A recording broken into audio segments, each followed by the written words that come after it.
আদালতত দাখিল কৰা হৈছে জুবিন গাৰ্গৰ মৃত্যুৰ গোচৰৰ ৩,৫০০ পৃষ্ঠাৰ চাৰ্জশ্বীট। ৰজনী কলিতাসহ এছআইটিয়ে দাখিল কৰিলে অভিযোগনামা। উপস্থিত মুন্না প্ৰসাদ গুপ্তাও। 18/2025 গোচৰৰ ভিত্তিত এই অভিযোগনামা দাখিল এছআইটি দলৰ। এজাহাৰ দাখিল কৰা অন্যতম জুবিন গাৰ্গৰ খুৰাক মনোজ বৰঠাকুৰৰ প্ৰতিক্ৰিয়া।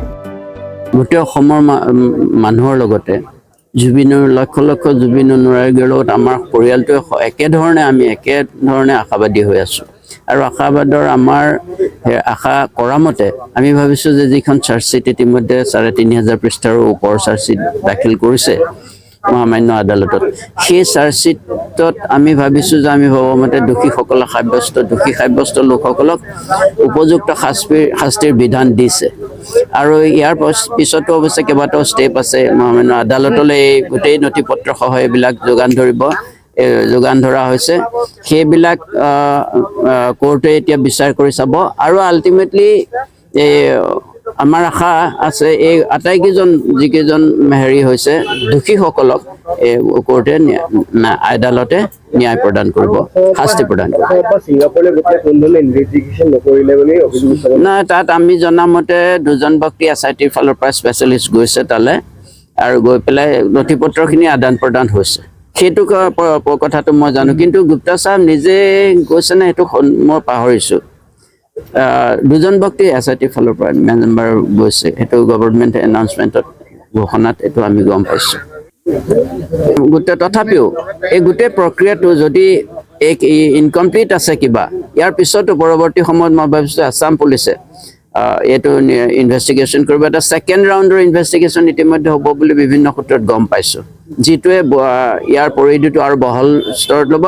অলপ দূৰৰ পৰা এইটো কেইবছৰ আগৰ পৰা এইটো ইনভেষ্টিগেশ্যন পুনৰ আৰম্ভ কৰিব বুলি শুনিছোঁ। আমি পৰিয়ালৰ লোক আশাবাদী। অসম পুলিচে সকলো দিশ চাই পৰ্যালোচনা কৰি দাখিল কৰিছে অভিযোগনামা। বিচাৰৰ খুঁত থাকিলে অসমৰ ৰাইজে ক্ষমা নকৰে, সেইকাৰণে সকলো নিৰ্মূল হ'ব লাগিব। শিৱসাগৰ দল সংগঠন জুবিন ফেন ক্লাব সদস্যই প্ৰতিক্ৰিয়া প্ৰকাশ কৰে অভিযোগনামা সন্দৰ্ভত। প্ৰথম কথা, চৰকাৰখনে যিবোৰ ভেকুভাওনা কৰিছে তদন্তৰ নামত, মই ভাবোঁ কটা হাঁহক পতান দিয়া আৰু এইখন চৰকাৰে ন্যায় দিয়া একেই কথা হৈছে। যিহেতু আপুনি চাওক, আমাৰ ঈশ্বৰ পুত্ৰৰ শেষ নিশ্বাস ত্যাগ কৰিছিলে ছিংগাপুৰত, আৰু ছিংগাপুৰৰ যিটো স্থানত ত্যাগ কৰিছিলে তাত অসম এছ'চিয়েশ্যনৰ তন্ময় ফুকনকে আদি কৰি কেইবাজনো ব্যক্তি সন্মুখত আছিলে, ঘটনা স্থানত আছিলে আই উইটনেছ হিচাপে।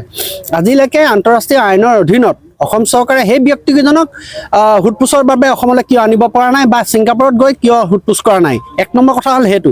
আৰু দুই নম্বৰ, আমি এইকাৰণে সন্দেহ কৰিবলৈ বাধ্য হৈছোঁ, অসম চৰকাৰৰ মাননীয় মুখ্যমন্ত্ৰীয়ে কৈ আছে যে এছআইটি টীম গৈ তাত ইনভেষ্টিগেশ্যন কৰিছে, কিন্তু আজি এই মুহূৰ্তলৈকে আমি গম পোৱা মতে এছআইটিৰ কোনো এজন মেম্বাৰ বা অসম চৰকাৰৰ কোনো এজন বিষয়ববীয়া, তদন্তকাৰী বিষয়ববীয়াৰ সদস্য তাত গৈ সেই মানুহকেইজনক সোধপোছ কৰা নাই। গতিকে আমি এইকাৰণেই কৈছোঁ, এইখন হৈছে এখন স্বৰচিত উপন্যাস আৰু এইখন আজি পাব্লিকৰ কাৰণে মুকলি কৰি দিব, পঢ়িবৰ কাৰণে। কথা সিমানেই, আমি আমোদ ল'ব লাগিব আৰু আমি উপভোগ কৰিব লাগিব। এতিয়া সেইকাৰণে আমি ক'বলৈ বাধ্য হৈছোঁ যে কণা হাঁহক পতান দিয়া আৰু এইখন চৰকাৰে ন্যায় দিয়া। শিৱসাগৰৰ পৰা মুছাবিল আলী ৰিপৰ্ট, প্ৰাতঃ টাইম ডিজিটেল।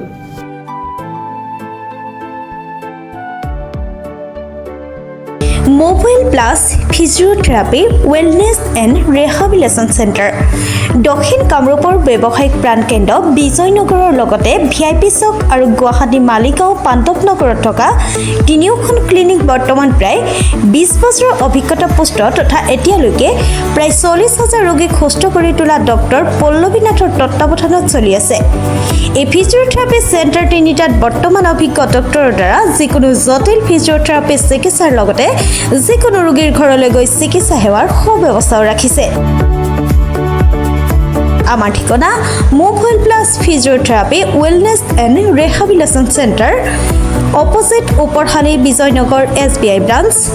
আমাৰ VIP চকৰ ঠিকনাটো হ'ল VIP চক near VIP bus stop Borjhar Guwahati.